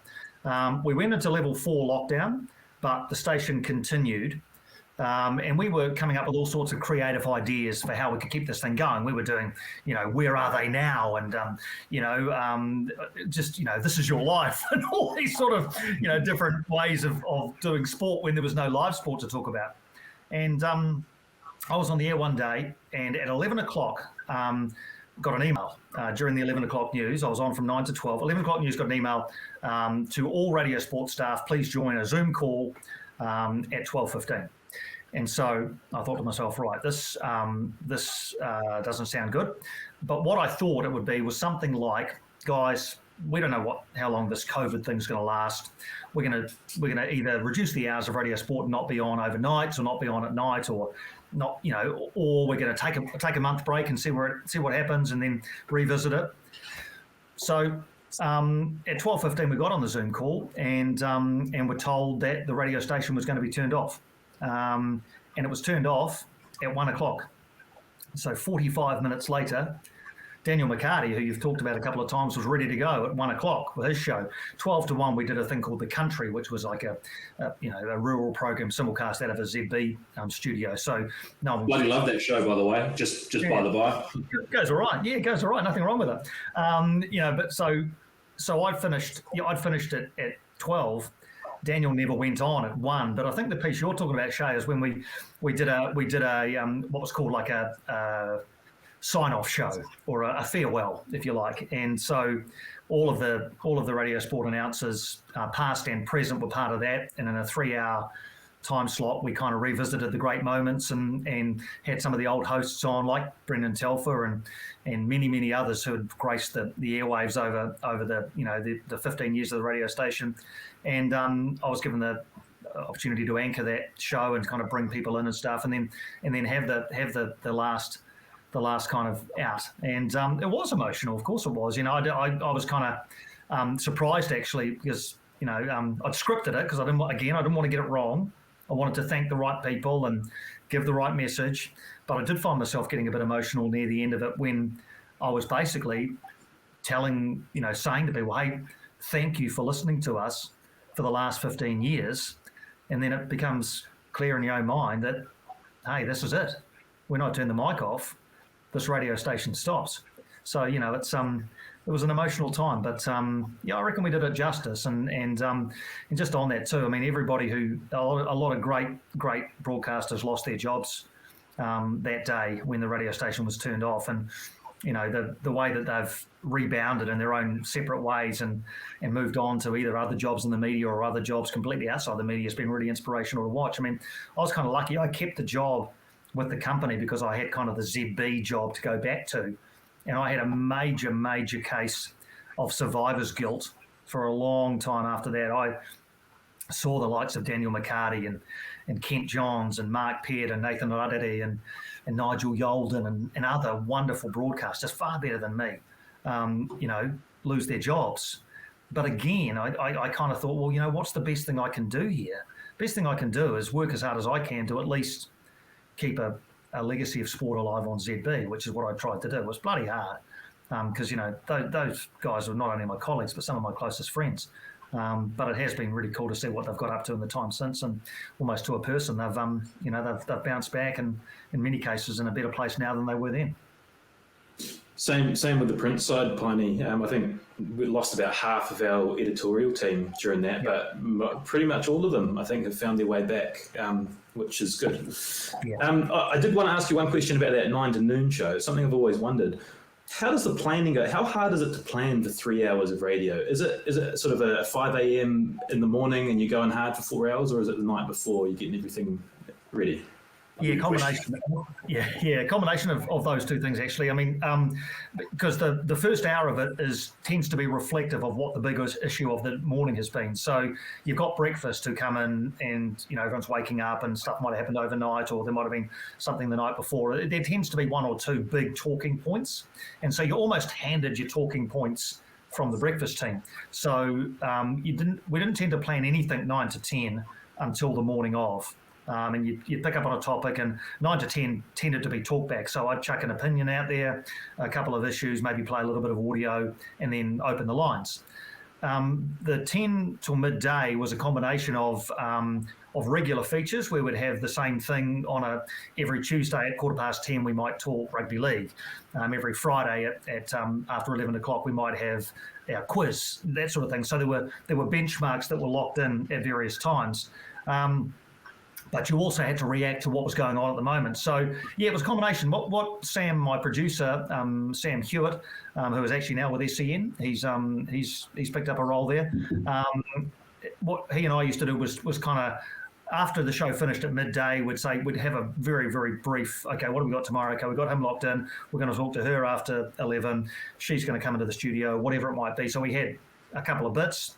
And then we'd go away and not think about it for a few hours. Then we'd start texting each other at night saying, okay, what about this? How about this? And Sam would say, okay, I'll get in touch with this guy. And we kind of pull it together in that way. But yeah, a lot of it happened on the morning. And the 9 o'clock was kind of, it's fortunate in that I was getting into work at about 5 or 6 o'clock. So you had 3 hours of runway, and you pull it all together. It wasn't very often that we'd get to 9 o'clock without a pretty decent idea, if not a very firm idea of what we would do over the next 3 hours. And then there was those great mornings when something broke during the show, like, I don't mean physically broke, but news broke of a signing or a retirement or a big story, and you just threw the show out and just went into that. And those were the really cool mornings. So then, still on that preparation theme, preparation for a commentary. Some people probably think you just turn up on the day, and I know one person in our midst who last weekend maybe did just turn up on the day and commentate got some good reviews on that commentary. Yeah, I mean, I think it was, I did give you kudos. It was a good commentary, Stephen. I thought you did very well. But I'm interested now that we have a real seasoned pro. How much preparation goes into your commentary notes? And firstly, do you have any? Because again, this particular gentleman didn't have any. Well, I actually caught a bit of that commentary. Didn't you call one of the goals of the week nominees? Was that you? Was that you calling that? Yeah. He also referenced the wrong player in the famous goal that was scored. Yeah, I butchered it. It was it was very much like the Van Persie header from the World Cup, but I kept saying the Van Nistelrooy header, and just YouTube, and there were comments coming through on YouTube. I was getting hammered saying, "I don't know what he's talking about." Van Persie. Yeah, no, it happens though, right? You do. You sometimes your brain just doesn't. It just lets you down. It just plays tricks on you. That's where you write it down and you do your prep. It does help. Yeah, I'm a bit. I don't know what the right phrase is. Probably a little bit anal about it. I like to be over prepared. I hate being, as well as hating being late. I hate being unprepared for anything, and so I tend to have far more notes than I could possibly ever need.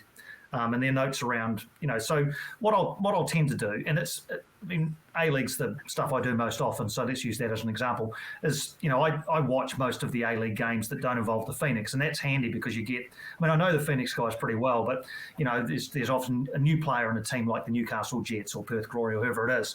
So you want to be able to watch them, see what they look like, match them up with their number in your head, but then also find a little bit about them. So I've got kind of team sheets of the two squads.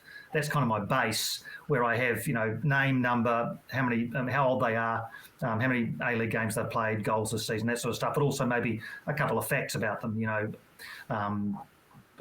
Anything from the fact that they came in up through the youth system to the fact that they had time playing in Israel or whatever it might be. Just things you can drop in if need be. But then you get to the end of the game, you look back and you might have used 10% of it. But it's there if needed. The other stuff I tend to have is things like stats, golden boot leaders, goal scorers for each team, somebody who's a stat leader in a certain category, like Cameron Devlin might have given away the most free kicks so far this season. So that's a nugget to drop in when he gives away a free kick, things like that. But I always have far more than I could possibly ever need. But I prefer that to going in and looking for a piece of information. And the other thing you find as well is that as you're writing the notes or typing them, that kind of almost subconsciously implants it into your brain anyway. So even though you can't find that fact, you got a funny one. I mean, I can't remember what day to put the bins out, but I somehow remember who scored for the Phoenix against Sydney FC last season. Your mind's a funny thing, and typing stuff in or writing stuff tends to reinforce that in your brain, the funny part of your brain that allows you to recall these things and when you need them the most.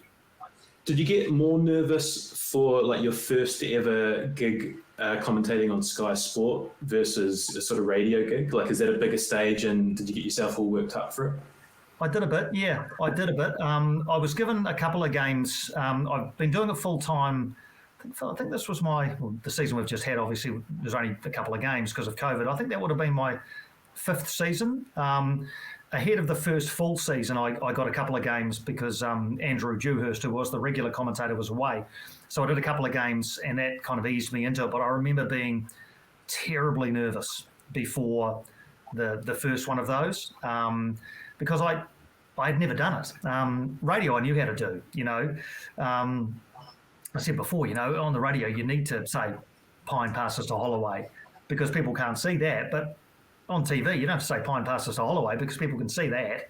You got to enhance it rather than describe it. So my horrible fear was that I would attack TV like radio and start describing the action when that was just so obvious to see. But the producer at the time said to me, look, and it's a phrase I still use today, is he said, you just got to sometimes let the game breathe. Just let the game breathe. And what he means is shut up, don't say anything. If there's nothing to say, don't say anything. Clearly, when there are big moments, and you have to describe them to the best of your ability. But if the ball's just being passed, among the back four, for example, there's no point saying Fenton to Payne, across the Laws and out to Sutton, because people can see that. Obviously, on a radio That's what I was doing.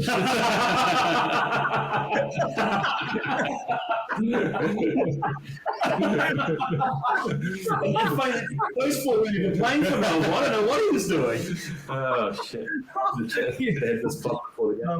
There is a degree of comfort in that because it displays your knowledge of the shirt numbers, which I think is pretty key.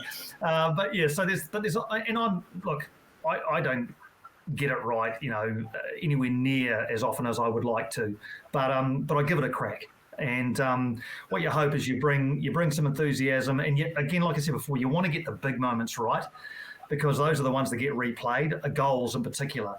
And so I beat myself up for a week if I get the goal scorer wrong, which I've done, more than once. Someone scores a goal and you call the name and it's not him or her.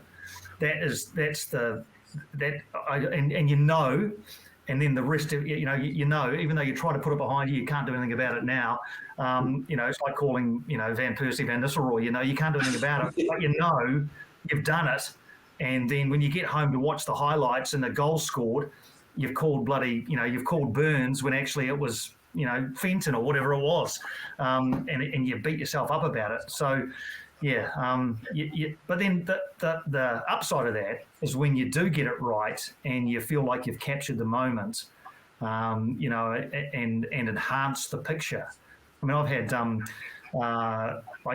give you one example. David Ball, he's English. His parents live in England. They tune in from the from over there to watch the games over there, and he told me that his father had wanted him to pass on to me how much he enjoyed a certain goal that Bally had scored because of the way that I described it.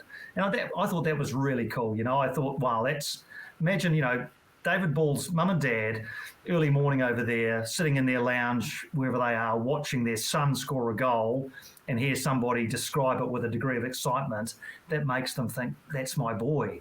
That's really cool. Was that it? Was it the excitement, or did you say something specific that I know you remember what it was? Yeah, what I said was I just said it was. I think it was the excitement, but the goal was the one. It was actually the last goal at Sky Stadium before COVID in a 3-0 win over Melbourne Victory, and I said he got the ball from Gary Hooper and he was by himself with about 3 defenders.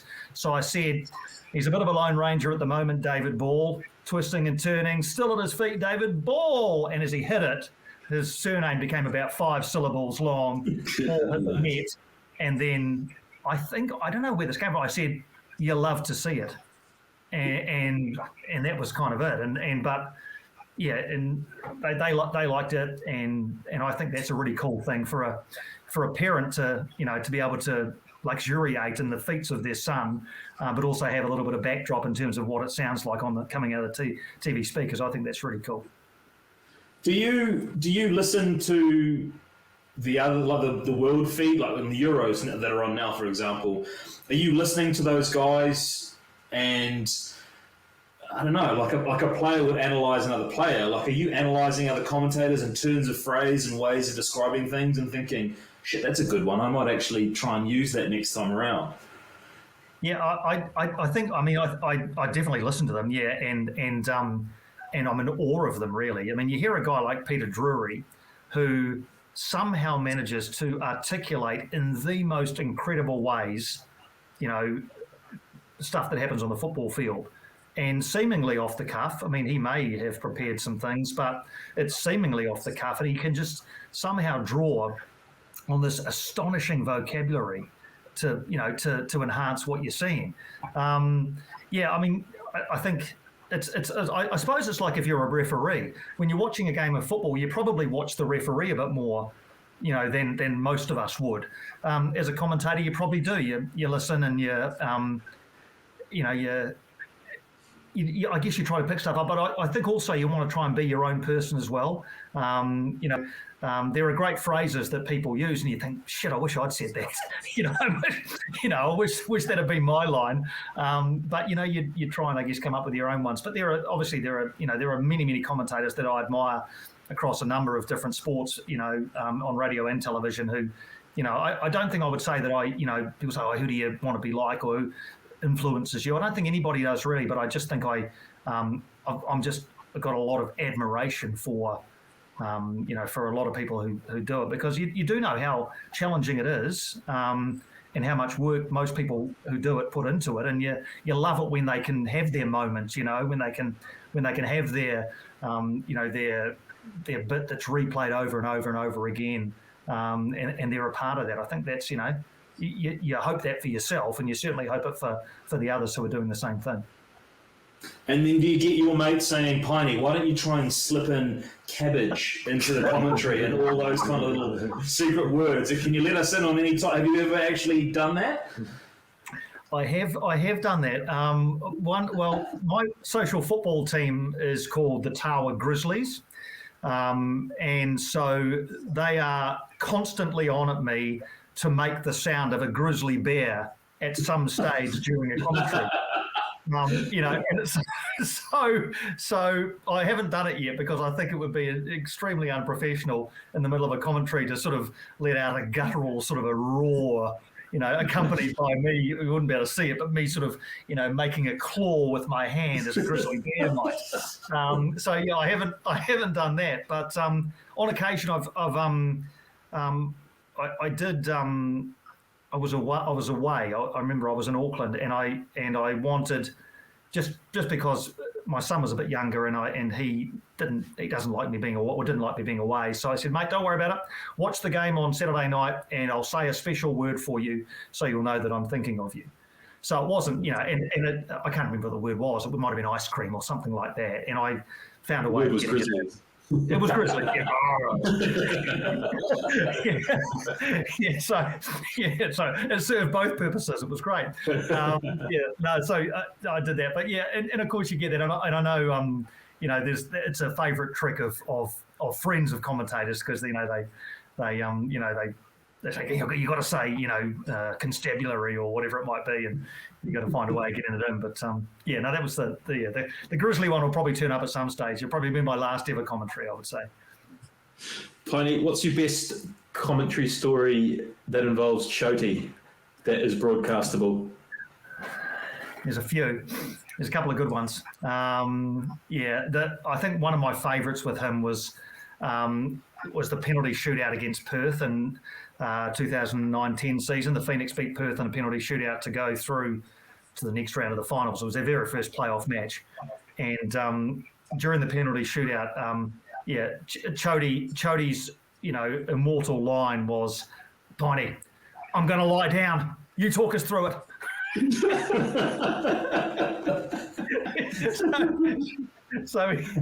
But he's had other great ones as well. He's had he one day was comparing the number of goals that Manny Muscat had scored to the number of children that he had, and he said, he's got goals and babies coming out of his ears.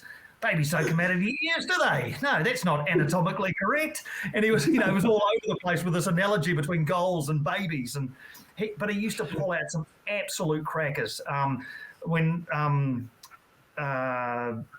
Was it Kenny Cunningham scored a very late winner against Central Coast one day. The Phoenix were 2-0 down and won at 3-2 with Kenny Cunningham scoring in the 94th or something. And Choti's line was, "They say life's like a box of chocolates. He's just pulled out the after dinnerments, Piney." Just absolute gold, and you can't script that. He is as good as I've heard in any code as a comments guy, because he's got such incisive analysis as well, but a turn of phrase and an enthusiasm that is just wonderful to listen to. Is it fair to say, and I think it is fair, I think I already know the answer to this, but the Wellington Phoenix, the birth of the Wellington Phoenix really catapulted your commentary career? Yeah, Well, it did, and I consider myself extremely fortunate that they came along because, there have been other, far better commentators than I have, living in times where there wasn't a professional football team or a professional team for them to commentate every other week. I just happened to be in the right place at the right time in 2007 when Terry Serapisos, brought the football club to Wellington, and I was in charge of the rosters. So I just rostered myself on to commentate. And no, absolutely. And I often think that about the World Cup as well. I think of a succession of commentators who were in charge of radio commentary for football between 1982 and 2010 who never got to go to a World Cup because the All Whites weren't at a World Cup. I just got lucky that I was there at that time. Same with the Wellington Phoenix, just lucky. When I started my broadcasting career in 1993, I never could have dreamed that there would be a professional football team in New Zealand that I might get the chance to get along and watch, let alone commentate. So their arrival has certainly been a massive boost to what I do with my time.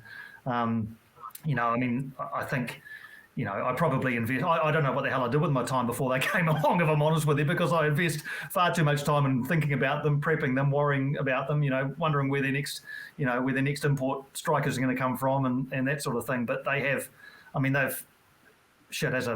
given me far more than I've ever given them, and I just feel very fortunate that they came along when they did. Time's flying by, Piney, but there's a few little bits and pieces I want to get to before we wrap things up. A few yarns I've said are worth exploring. Tell us about the time that you called every Shanks in the phone book to try and get Alison's parents after she won gold at Delhi. What a story this is. What a story. Yeah. Alison Shanks had won a gold medal. I was in the radio sport newsroom because the All Whites had a game that same night. I think it was the All Whites. It might have been the Phoenix. No, I'm pretty sure it was. Anyway, I was there for football reasons. Guy Havelt, now of One News fame, and a guy called Blair Cunningham were on news and sports duty, and Alison Shanks had won the gold medal. So they thought, we need to try and get a reaction from her family. And we didn't have a number for them, but we knew that Alison Shanks lived in Dunedin. And we thought, well, Shanks isn't a common name, so surely if we just start calling all the Shanks in the Dunedin phone book, we'll eventually get somebody who's related to Alison Shanks. And so Blair, thing to do. Yeah, totally. And so Blair and Guy were alternating between, and they got through 3 or 4 without success. And so Guy was about to make the next phone call, and Blair said to him, right, even if this one isn't, if this is another cross, another person not related to Alison, you have to say, well, it's a great day for the Shanks family all round anyway, isn't it? And so no, it wasn't. And he said, well, I'm sorry to hear that you're not related to Alison, but gee, it's a great day for the Shanks family all round. And so to this day, Guy Havelt and I call each other Shanksy. That's our nickname for one another. Nobody, and Blair Cunningham, we don't see him as often as we used to. I don't think he's in the media anymore. But Shanksy and I, Guy and I, still do it. And we did eventually get to a Shanks who was related, and it all had a happy ending. Oh, wow. That's great. Okay, next one. So there's this player profile we've got. It's actually from your Instagram page, so you might know it. It's a cracker. From when you were 26, which I think is back in 1996. And it's sort of marital status, very, very single, favourite actress, Pamela Anderson, all that sort of stuff. But it's got honours or career highlights. And it says, Six-a-side champs, 1994, Christchurch Casino all-nighter, 1996. Now, was that as memorable enough of a night to include it in your player profile? Do you still remember what happened in that Christchurch Casino all-nighter of 96? I do. I absolutely remember everything about it. Yeah, no, it was a away trip, and we played the game and then we hit the casino. From Nelson, no casino in Nelson. And so I played with my good mate Paul Brown, who still lives in Nelson to this day, good player in his time as well, and his son Corey. I think Corey was also a very good player. Paul and I played $5 blackjack until the sun came up. And this is how stupid it was. We wouldn't have won or lost anything, but we Brownie kept on taking like 3 or 4 chips and just putting them into his pocket. And he said, "Don't worry, Piney, I've got the stripy bank." He called it the stripy bank, because the chips have got, they're striped. And so he goes, "Don't worry, Piney, I've always got a few in the stripy bank." And so the stripy bank got us right through the night. Yeah, when we went out, and the sun had come up, it was light. And we had another game as well. We could be at a Saturday game and a Sunday game. So we sort of slouched back to where we were staying, had a couple of hours kip, and then played a dreadful game, no doubt, and then got on the bus back to Nelson. But yeah, a memorable night. Piney, the SENZ role, was that going to be Wellington based, or would you need to move around a little bit? Yeah, I was going to stay in Wellington. That's where my family obviously is. My wife's got a very good job here. My kids are settled at school. I would have had to spend quite a bit of time in Auckland, obviously, because the talent were there. But having said that, the lineup has got a number of people who aren't in Auckland as well. The breakfast show is Brendan McCullum, who's in Matamata, and Israel Dag, who's in Christchurch. So they're going to sort of come in from their remote studios. And Ian Smith, who's doing 9 to Noon, is in Hawke's Bay. So he's also going to come in from a remote studio. So it's not as though the whole on-air team was in Auckland, but that's where the centre of operations was. So I could, I'd envisage that I would have had to spend quite a bit of time there, particularly in the early stages, and that would have been okay. But I understand that the recruitment of who will be my replacement will be Auckland-based, and I think that's probably best that somebody is actually, based in the place where the operation is. Because we've got it on good authority, there's a few MCs, Wellington-based MCs, that are actually really upset that you're staying in Wellington because nobody's had an MC gig in there for the last 30 years. Is that a fair assessment? It'll be another McCarty one. Yeah. No, I do get asked to open the odd envelope. It just seems to have been something that's kind of, happened around me, really, that if somebody's got an awards night or a function of some sort and they need somebody to tell everybody, where to go if there's an earthquake or where the toilets are, that they call on me. So, I've done the odd MC gig. I do enjoy doing them, and especially when they're for good causes. I love helping out charities and I like, school quizzes, where you're raising a bit of money for a school and you can do a quiz night for them, that sort of stuff. I love doing that sort of thing. I've done the odd one, but there's still, I think there's plenty to go around. I've palmed a few off to McCarty, so he should be pretty thankful about that. I know that you feel it very important to mentor and help journalism students and radio broadcasters coming through. What is your message? Obviously you provide them with a lot of support, but what is the key theme of the message that you say to these students just graduating or coming out of high school with regard to the sport journalism and radio industry? Yeah, such a good question. And that message has changed a lot over time because, as you guys both know, the industry has a habit of shrinking on occasion, particularly at the moment, and there aren't the jobs perhaps that there always have been or have been in the past. One thing I try to impress upon people is the need for a couple of things. One is enthusiasm, and the other one is versatility.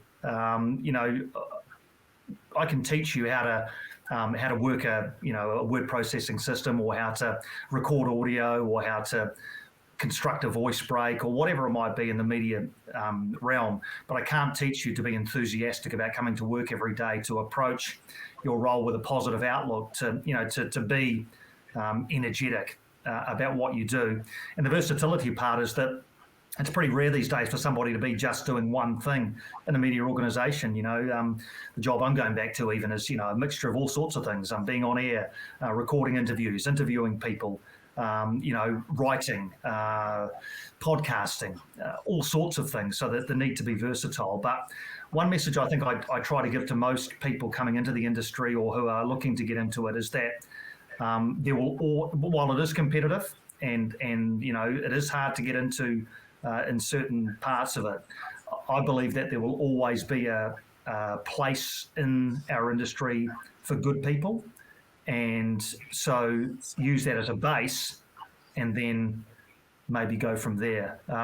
It's probably a little bit idealistic and perhaps a little bit naive and even rose-tinted in a way. But I believe that, a positive outlook and a sense of being a good person does still go a long way. I really do believe that.